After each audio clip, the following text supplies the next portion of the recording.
crime seems to have taken the world by storm. Everyone's fascinated with infamous killers like Jeffrey Dahmer, John Wayne Gacy, and Ted Bundy. But here in West Virginia, we had one of our own. His name was Harry Powers. He was one of the first men in modern history to be labeled a serial killer. His chilling crimes here in the 1930s still haunt this region nearly a century later. Over the next 3 reports, we dive deep into the story of Harry Powers. You'll hear about the love letters that he sent to lonely women and learn about the grim discovery that was made right here at this very spot in Quiet Dell. We'll also tell you about his theatrical trial and eventual execution. This is a story of deception, horror, and a small town forever marked by the Bluebeard of Quiet Dell. Mid-hills of West Virginia fair, near village Quiet Dell. Quiet Dell, West Virginia, a tiny unincorporated town in Harrison County, just outside of Clarksburg. It's barely a bend in the road, but in 1931, it would become the stage for one of the most disturbing murder cases in American history. The man at the center didn't look like a monster, but behind his wire-rimmed glasses and polite smile, his secrets were unspeakable. His real name was Harm Drenthe, and he was born in the Netherlands. They immigrated to America. They arrived here in 1910, and by that point, he was 17 years old, and he was already a petty criminal over there. And when he got here, he began stealing liquor and automobiles and getting immediately in trouble with the law. The 1930s brought heartache to the lives of many West Virginians. The Great Depression and the struggles found in the mining communities nearly brought the state to its knees. Discouragement, fear, failure. Only a few years ago, these stalked the nation. Depression haunted America. But for Harry Powers, the turmoil was an opportunity. Instead of hardship, he saw a way to exploit loneliness. And in 1931, it's not that easy to be a woman in the United States trying to function independently. Powers had been traveling around the United States, committing frauds and maybe murdering people for a number of years. Something brought him to Clarksburg. I don't think anybody really knows what. Through matrimonial ads and Lonely Hearts Clubs, he hunted for victims, widows, divorcees, women desperate for connection and financial stability. Hundreds of letters poured from his pen, his words sweet, charming, and laced with deadly lies of his wealth. He had a great career, and the only reason he didn't go out and meet people in person was because he was so busy in his career. He didn't have time for dating. He had a 10-room stone ranch that if they would only marry him, he would sweep them away to a world of luxury. I was always interested in the Harry Powers murder. Town historian Martha Jett grew up surrounded by stories of Harry Powers. Growing up in Harrison County, you heard about Harry Powers all the time. While reading The Love Murders of Harry Powers, she came across a page that stopped her in her tracks and confirmed a family story that had been passed down for generations. And we'd always heard that Harry Powers had approached Aunt Minnie and was trying to strike up a relationship with her, and that they wrote one another little notes and everything, and Aunt Minnie had the notes and she kept them. Well, she gave them to my grandfather, but they burned up in a house fire. So I heard this story all my life. So I'm reading this book and I come here to this paragraph that says, there is evidence that Powers corresponded with 2 other women in Clarksburg, West Virginia. As in a trash pile near the death garage, the officers found a portion of a letter signed Mrs. Minnie, and they don't give the last name, Clarksburg, West Virginia. I can't help but think that had to have been my great aunt. In 1927, Powers met Luella Strother while responding to a Lonely Heart ad. Yes, Luella Strother, commonly called Lulu. Lulu owned a farm in Quiet Dell and a general store in Clarksburg just a few miles away. One thing led to another. She began writing him these really sickly, syrupy letters. She called him her darling, or Dolly Dimple Sugar Lump. Strother and Powers eventually married. He moved in with his bride, her mother, and her sister at their home in Quiet Dell. When Lulu's mother died, he saw his chance, an opportunity to seize control. So the first thing he does is to get the sister and his wife to sign over everything into his name.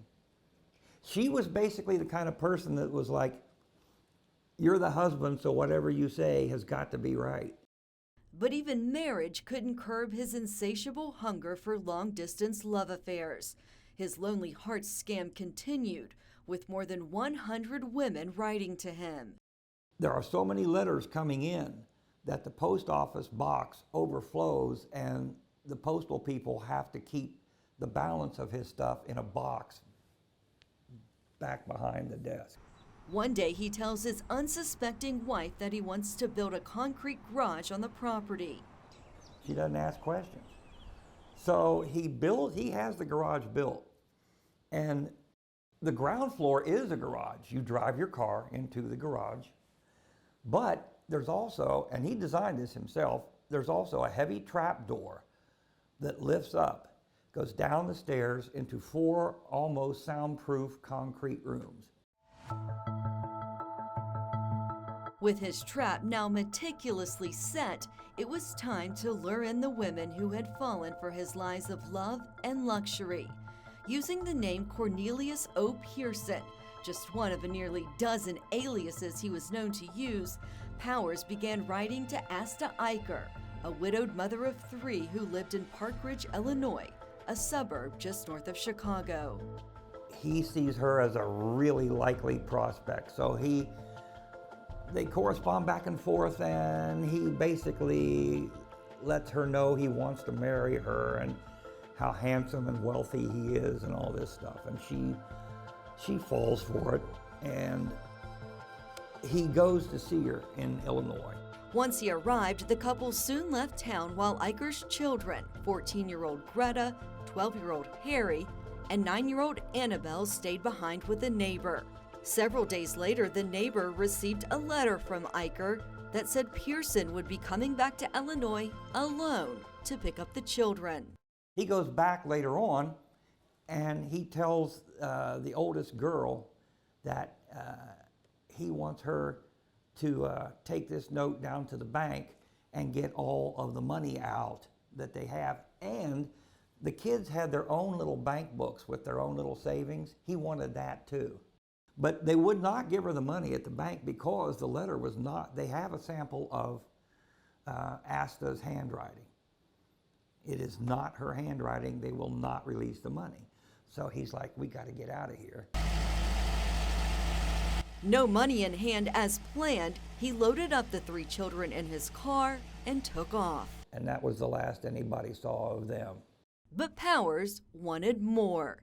3 weeks later, Cornelius O. Pearson arrived in Northborough, Massachusetts to meet the woman of a long and passionate correspondence, 50-year-old Dorothy Lemke. They were set to marry in Iowa, where he claimed to live. On the way out of town, Lemke withdrew $4,000 from her bank.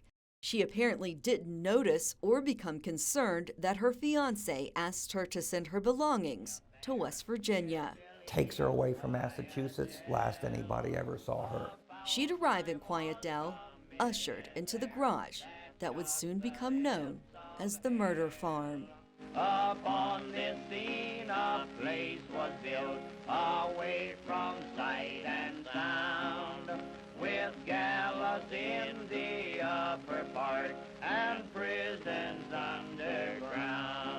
It's just a fascinating story. I don't think the story will ever die from this area. It'll always be known as the murder farm. That's just what it's always been. The garage and the house that used to sit here are long gone. But in 1931, this ground held a dark secret that no one in Quiet Dell could have imagined. Before long, a chance investigation would bring Harry Powers' crimes to light and send a town and a nation into shock.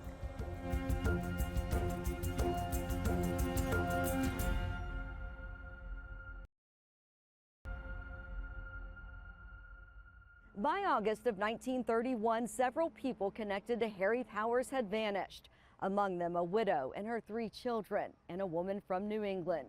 For weeks, there were no leads, but no one could have prepared them for what would come next.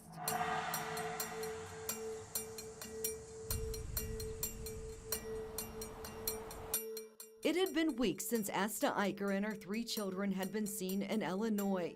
Police there started to investigate, looking closely into her last known contacts. One being a man from Clarksburg, West Virginia named Cornelius O. Pearson.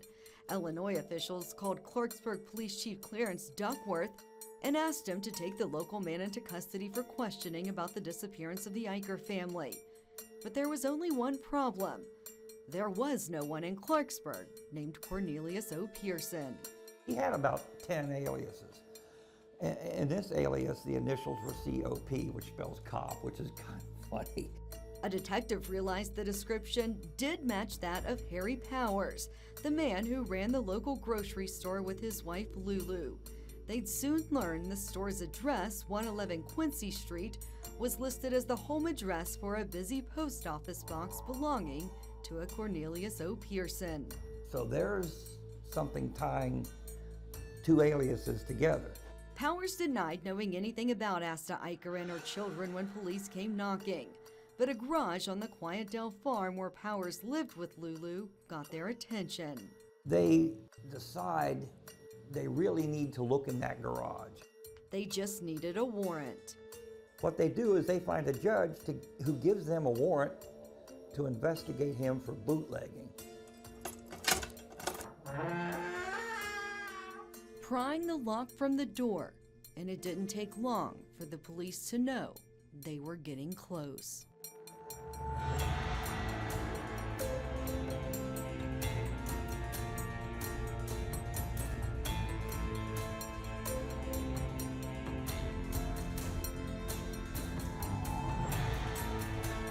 They found trunks and trunks of clothes, women's clothes, kids' clothes. They found the kids' bank books. They lifted the trap door, they went downstairs. They found blood everywhere, a bloody mattress, huge hunks of hair that had been ripped out of somebody's head, a bloody ball-peen hammer. There's a rope that hangs from the trap door when you open it at just the right height to make it a noose. The hope of finding the family alive was gone, but there were no bodies. Handcuffed and heavily guarded, Powers was brought to the farm as police demanded he tell them where they were. But he stayed silent. News of the search had spread, and by that afternoon, more than 300 people had gathered to watch. Among the crowd, a 15-year-old boy who told Harrison County Sheriff Wilford Grimm he recently helped Powers dig a ditch from the garage to the creek. And they're like, okay, let's try that. And they had only turned over a few shovels full of dirt before the stench hit them. There they found Asta Eicher wrapped in burlap, her 3 kids wrapped in burlap. They had been starved almost to the point of death. Asta and Gerta and Annabelle had been strangled or hung by the rope. 12-year-old Harry Eicher had been struck repeatedly with a hammer found with the bodies. Powers, dubbed now by reporters as the Bluebeard of Quiet Dell, would later write in his confession statement that he wanted to make the boy watch as he killed his mother and sisters. But the boy put up such a ruckus screaming that he had no choice but to beat his head in with the hammer. The crowd had grown even more with the discovery of the 4 bodies. Men, women, children, all gathering to see the horror firsthand. At one point, someone in the crowd put up a fence and started charging admission. Others were taking souvenirs from what they were calling the murder garage. My father-in-law is in that crowd, and the crowd is around this way, and he's sort of standing out from the crowd just a little as they are watching the bodies being, taken out of the ground.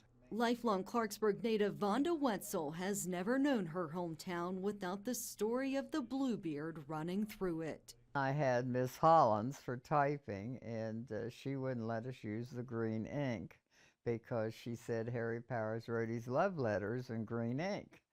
So we were never allowed to use green ink in any of her classes. She taught several classes. The crowd at the farm eventually made its way to the Harrison County Jail, where Powers was inside for questioning. The interrogation, then called the 3rd degree, lasting until almost dawn. Back then, the 3rd degree involved chains, fists, pipes. They kept him all night interrogating him.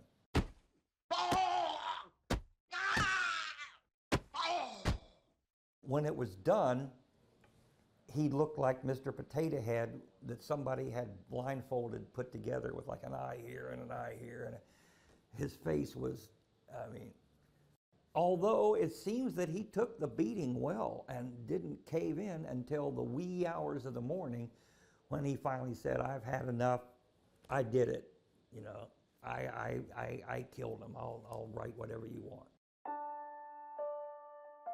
By then, another body had been discovered, a dark-haired woman who appeared to have been buried about 3 weeks. Found with a belt still around her neck, a charred bank book found in the ashes of a bonfire behind the garage identified her as Dorothy Lemke. How brazen he was to just do that and come to our little town and have this horrendous crime like that. That's probably poor Mrs. Lemke. It was a crime that enraged the citizens of Harrison County.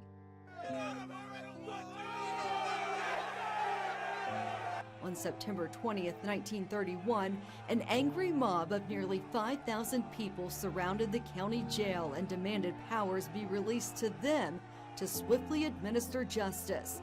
The Clarksburg Fire Department helped try and dispel the crowd that only tore its fire hoses to keep from being sprayed with water. It took hours for police to get it under control, sneaking Powers out in the middle of the night to Moundsville Prison to keep him from being killed. I think they understood that their responsibility was to preserve him until the trial and to defend him until the trial, because he's innocent until he's proven guilty. And so they carried him off to Moundsville. The courthouse here in Clarksburg was under construction, moving the trial here to where Moore's Opera House once stood. Reporters from across the nation came here to cover the trial of the century. They were packed alongside hundreds of community members who were hungry for justice and lining up every day to get a seat inside. They had reporters there from Alaska. This was the big story in America. The trial took just 5 days. On December 12, 1931, Judge John Southern sentenced Powers to death by hanging, writing that he was to die at Moundsville on March 18, 1932, between sunrise and set. It's back to Moundsville for execution. He arrived here in the penitentiary in December 1931. His execution here at the West Virginia State Penitentiary in Moundsville would mark the end of a haunting chapter in West Virginia history. It would become Harry Powers' final stop in a murderous journey that investigators don't think started and ended in Harrison County. What he'd tell the warden just before his death, that would earn him a spot as one of the country's most notorious serial killers.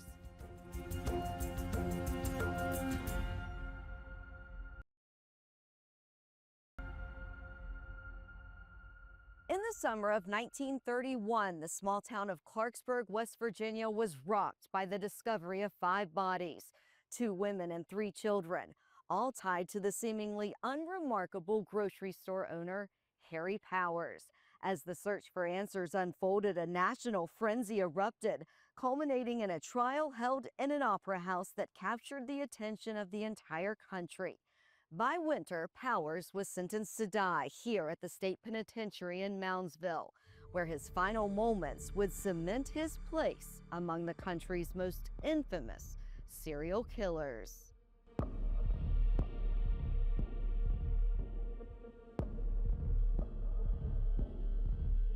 To have planned that out the way that he did and go through all of that, that couldn't have been your first time of doing something like that.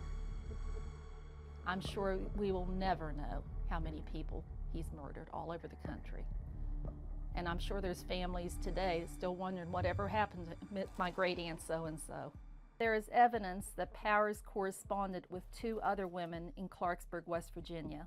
Town historian Martha Jett has had Harry Powers stories handed down to her for as long as she can remember. First of all, how brazen he was to have lived right here in town and had this all going on and hired local people to dig the ditches and build the garage and all of this, and his wife, you know, not know anything about that. And those 5 weren't the only ones that were ever murdered or killed. I'm sure there's countless others that we'll never know about.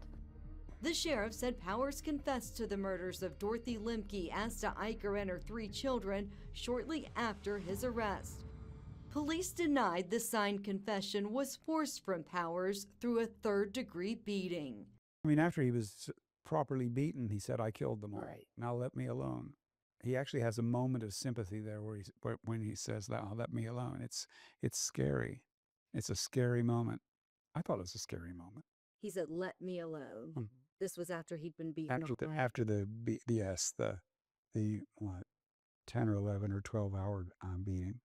Love letters found in his trunk pointed to more would-be victims he intended to rob and murder. He was later connected to other mysterious disappearances, a woman from Illinois and a man who worked with him during his time as a door-to-door vacuum salesman in Clarksburg. What a perfect way to get into a woman's house, you know, come in and I'm selling you a vacuum cleaner and then get to know them. But it's what he'd tell the prison warden in the hours before his execution that's led historians and researchers to believe the true number of people who died at his hands died with him. They're 90% sure that he killed more people than that. He arrived here in the penitentiary in December 1931. Moundsville historian C.J. Plogger knows the stories behind the prison walls more than anyone. Harry Powers would have ridden in the back of a wagon into the north wagon gate. We don't have any idea of how many he actually killed, but it could be as many as 55. It was here where Powers penned his final words, titling it "True Facts of My Life." He wrote hundreds of pages proclaiming his innocence. This is where he penned his opus of 25,000 words, 230 pages on how innocent he was. This is where he still claimed that he was innocent. The officer said he did a lot of reading, but really spent all the time to himself. And then just a few days before he's executed on March 18th, then he's taken out to the death house. Execution day for Powers unfolded in a frenzy of hysteria, mirroring the chaos that had surrounded his arrest and trial. A crowd of thousands gathered, drawn by the dark allure of his monstrous deeds. But inside, only a handful of people were allowed. You had to write the warden a letter and ask the warden if you could attend the execution. The warden would then give you basically a ticket. He had no final words for the crowd that came to watch him die the same way he killed most of his victims. Just a haunting admission. Warden Scroggins came in right before Harry Powers was going to be executed. He says, "Harry," he said, please tell me, Did you kill any more? What's going on? And what Harry Powers said is, he said, well, I've gotten convicted for the 5, so the other 50 won't make a difference. So that's one reason why we have suspicion that he could have killed at least 55 people. The guy was I don't know. I mean, if you have to use the term monster, that would be it. Walking up 13 unlucky steps in the death house, he would become one of the 85 men hanged in West Virginia history. Attendants stationed at 3 buttons pushed them, springing the trap that no one knows who released.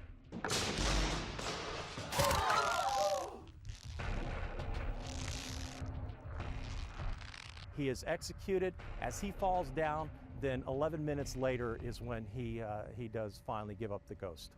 Harry Powers' final resting place is here at White Gate Cemetery, the prison graveyard a few miles out of town. His wife Luella refused to claim his body, leaving him here with dozens of other inmates whose families refused to bring them home. It is rumored that there were 240 graves here at one point. The cemetery holds the silent legacy of some of West Virginia's most haunting crimes. 33 years after Harry Powers was buried here, the state abolished the death penalty. He now remains where history left him, among the condemned and claimed by no one. This is a solemn warning then to all the ladies fair. Do not confide in strangers that you meet from everywhere. He was evil. He was an evil, not too bright individual who got away with far more than he ever should have. The story is cruel and awful, and yet sometimes fascinating. I don't think the story will ever die from this area. It'll always be known as the murder farm. That's just what it's always been. Nearly a century later, and this case still raises questions, not just about the man who committed the crimes, but about the vulnerabilities that he exploited. Harry Powers is long gone, but the story of the Bluebeard of Quiet Dell still casts a dark shadow here in Harrison County.